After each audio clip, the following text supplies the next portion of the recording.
Hello guys, നമ്മളിന്ന് ഉണ്ടാക്കാൻ പോകുന്നത് ചുമന്ന ചീരയില തോരനാണ്. വളരെ പെട്ടെന്ന് തന്നെ നമുക്ക് ചുമന്ന ചീരയില തോരൻ ഉണ്ടാക്കിയെടുക്കാനായിട്ട് പറ്റും. പാൻ ചൂടായതിനു ശേഷം നമ്മൾ ആവശ്യത്തിന് കടുക് ഇട്ട് കൊടുക്കുക. കടുക് പൊട്ടിയതിന് ശേഷം നമ്മൾ അതിലേക്ക് അരിഞ്ഞു വെച്ചിരിക്കുന്ന സവാള ആഡ് ചെയ്യുക. അതിനുശേഷം ഒരു ഗോൾഡൻ കളർ ആവുന്നത് വരെ അത് ഇളക്കിക്കൊണ്ടിരിക്കുക. ഇനി നമുക്ക് അരപ്പ് തയ്യാറാക്കാം. അരപ്പ് തയ്യാറാക്കാൻ വേണ്ടിയിട്ട് നമുക്ക് 1 കപ്പ് തേങ്ങയിലേക്ക് ഒരു 2-3 അല്ലി വെളുത്തുള്ളി ആഡ് ചെയ്യുക. അതിനുശേഷം ഒരു 2-3 അല്ല കറിവേപ്പിലയും കൂടെ ആഡ് ചെയ്യുക. ഇനി നമുക്ക് വേണ്ടതെന്ന് പറയുന്നത് 2-3 പച്ചമുളകാണ്. ആവശ്യത്തിന് എരിവിനനുസരിച്ച് പച്ചമുളക് ചേർക്കുക. പിന്നീട് നമ്മൾ അതൊന്ന് ക്രഷ് ചെയ്ത് മാറ്റി വെക്കുക.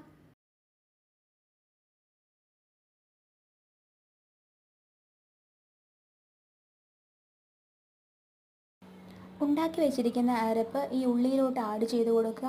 അതിനുശേഷം ഉള്ളിയും അരപ്പും കൂടെ നല്ലതുപോലെ മിക്സ് ചെയ്യുക. അതിനുശേഷം നമുക്ക് ആവശ്യത്തിനുള്ള മഞ്ഞൾപ്പൊടിയും കൂടി ആഡ് ചെയ്ത് കൊടുക്കുക.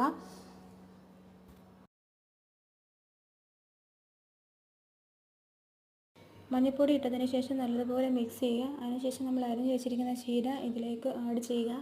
ആവശ്യത്തിന് ഉപ്പ് ഇട്ട് കൊടുക്കുക. അതിനുശേഷം നല്ലോണം മിക്സ് ചെയ്ത് അടച്ച് വെച്ച് ഒരു 10 മിനിറ്റ് വേവിക്കുക.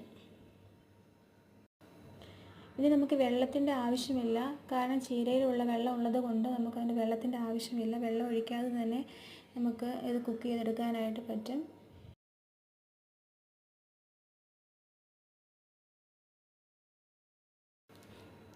ഈ വീഡിയോ നിങ്ങൾക്ക് ഇഷ്ടപ്പെട്ടെങ്കിൽ ലൈക്ക് ചെയ്യുക, സബ്സ്ക്രൈബ് ചെയ്യുക.